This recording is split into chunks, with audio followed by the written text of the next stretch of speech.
Hallelujah. ദൈവവചനം ഈ പ്രഭാതത്തിൽ നമ്മോട് ദൈവം ഇടപെടുന്ന ദൈവവചനമാണ്. ഹെബ്രായ ലേഖനം 4-ാം അധ്യായത്തിന്റെ 1-ാമത്തെ വചനഭാഗം, അവന്റെ സ്വസ്ഥതയിൽ പ്രവേശിക്കാനുള്ള വാഗ്ദത്തം നിലനിൽക്കുന്നതിനാൽ നിങ്ങളിൽ ആർക്കെങ്കിലും അത് ലഭിക്കാതെ പോയി എന്ന് വരാതിരിക്കുവാൻ ഞാൻ ഭയപ്പെടുക. അവരെ പോലെ നാമും ഒരു സദ്വർത്തമാനം കേട്ടവരാകുന്നു. എങ്കിലും കേട്ടവരിൽ വിശ്വാസമായി പരിണമിക്കായി കൊണ്ട് കേട്ട വചനം അവർക്ക് ഉപകാരമായി വന്നില്ല. വിശ്വസിച്ചവരായ നമ്മല്ലോ സ്വസ്ഥതയിൽ പ്രവേശിക്കുന്നത്. പ്രിയമുള്ളവരെ, കർത്താവ് നമ്മോട് പറയുകയാണ്, അവന്റെ സ്വസ്ഥതയിൽ പ്രവേശിക്കാനുള്ള വാഗ്ദത്തം നിലനിൽക്കുന്നതിനാൽ അവന്റെ സ്വസ്ഥതയിലുള്ള ഒരു പ്രവേശനത്തിന്റെ വാഗ്ദത്തം നമ്മളിൽ ഓരോരുത്തരിലും നിലനിൽക്കുന്നതിനാൽ ആരെങ്കിലും അത് ലഭിക്കാതെ പോയി എന്ന് വരാതിരിപ്പാൻ നാം ഭയപ്പെടുന്നു. നമുക്കതിനുള്ള പ്രവേശനത്തിനുള്ള വാഗ്ദത്തം ഉണ്ട്. അത് ലഭിക്കാതെ പോകുന്നു എന്ന് ഒരു ഭയം ഉള്ളിലുള്ള ഒരു ദൈവദാസനാണ് ഈ വചനം എഴുതുവാൻ ഇടവന്നത്. ഇതാർക്കും ലഭിക്കാതെ പോകരുത്. നമുക്ക് വാഗ്ദത്തമുണ്ടെങ്കിലും ആ വാഗ്ദത്തം നമുക്ക് ലഭിക്കാതെ പോകരുതെന്ന കർത്താവ് നമ്മോട് ഓർമ്മപ്പെടുത്തുന്നത്. അവരെ പോലെ നാം ഒരു സദ്വർത്തമാനം കേട്ടവരാകുന്നു. കേട്ട വചനമാണ്, കേൾക്കാത്തതല്ല.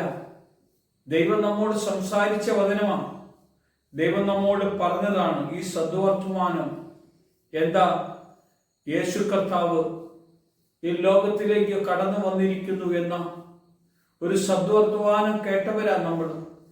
യേശു നമ്മുടെ പാപങ്ങളെ വഹിച്ചു, നമ്മുടെ രോഗങ്ങളെ വഹിച്ചു. യേശു നമുക്ക് വേണ്ടി ക്രൂശിൽ മരിച്ചു. യേശു ദൈവത്തിന്റെ പുത്രനാണെന്നുള്ള ഒരു സദ്വർത്തമാനം കേട്ടവരാ നമ്മൾ. യേശുവിന്റെ സ്നേഹമാണ് ഈ പ്രഭാതത്തിൽ നമ്മൾ അനുഭവിക്കേണ്ടത്. കേട്ട വചനം അത് വിശ്വാസമായി പരിണമിക്കായി കൊണ്ട് കേട്ടാൽ മാത്രം പോരാ, നമ്മുടെ അകത്തൊരു വിശ്വാസം വെളിപ്പെട്ടു വരണം.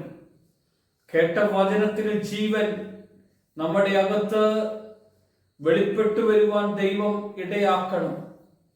അതിനുവേണ്ടിയാണ് ഈ വചനത്തിന് മുമ്പിൽ നമ്മൾ കാത്തിരിക്കുന്നത്.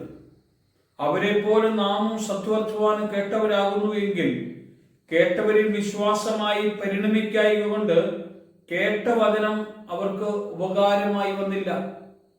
വഴിയരികിൽ വീണ വിത്ത് പോലെ ഒരു വിതക്കാരൻ വിതയ്ക്കാൻ പോകുന്നുവെങ്കിൽ 4 രീതിയിലാണ് മനുഷ്യന്റെ ഹൃദയത്തിലേക്ക് അത് കടന്നു വരുന്നത്.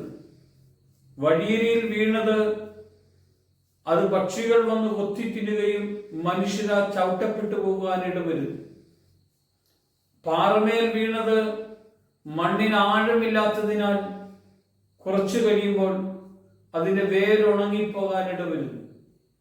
മുള്ളുകൾക്കിടയിൽ വീണത്, അത് വിത്തിനോടുകൂടെ മുള്ളുകളും വളർന്ന് ഫലമില്ലാതെ ഞെരുക്കി പ്രയാസത്തിൽ വിടുന്നതായി കാണാൻ കഴിയും.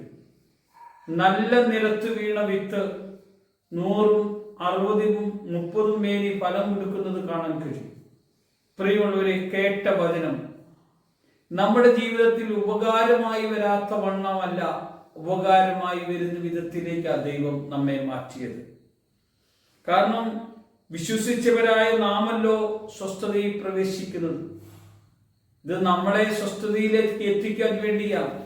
ദൈവം പറഞ്ഞ വാഗ്ദത്ത പ്രകാരം ദൈവം പറഞ്ഞു നമ്മൾ അതനുസരിക്കണം. ദൈവം പറഞ്ഞിട്ട് അനുസരിക്കാത്തവരെല്ലാം പിന്തള്ളപ്പെട്ടു പോകുന്ന അവസ്ഥ നമുക്ക് കാണാൻ കഴിയും.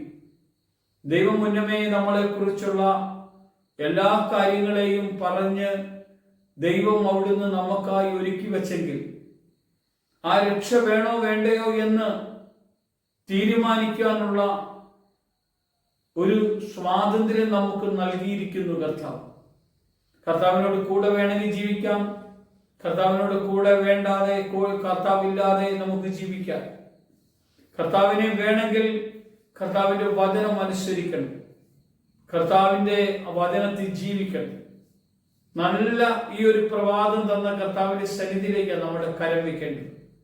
കർത്താവിനോട് ഇങ്ങനെ പ്രാർത്ഥിക്കാം. കർത്താവേ, അവിടുന്ന് ഞങ്ങളോട് പറഞ്ഞ വചനം, അവന്റെ സ്വസ്ഥതയിൽ പ്രവേശിക്കാനുള്ള വരം വാഗ്ദത്തം തന്ന്, ആ വാഗ്ദത്ത പ്രകാരമുള്ള ഒരു ജീവിതവും കേട്ട വചനം ഞങ്ങളുടെ ഹൃദയത്തിന്റെ അകത്ത് അത് ഞങ്ങൾക്ക് ഉപകാരമായി വരത്തക്കവണ്ണം വിശ്വാസയോഗ്യമായ ഒരു ജീവിതം നയിക്കാൻ ഈ പ്രഭാതത്തിൽ ഞങ്ങളെല്ലാവരെയും ബലപ്പെടുത്തണം.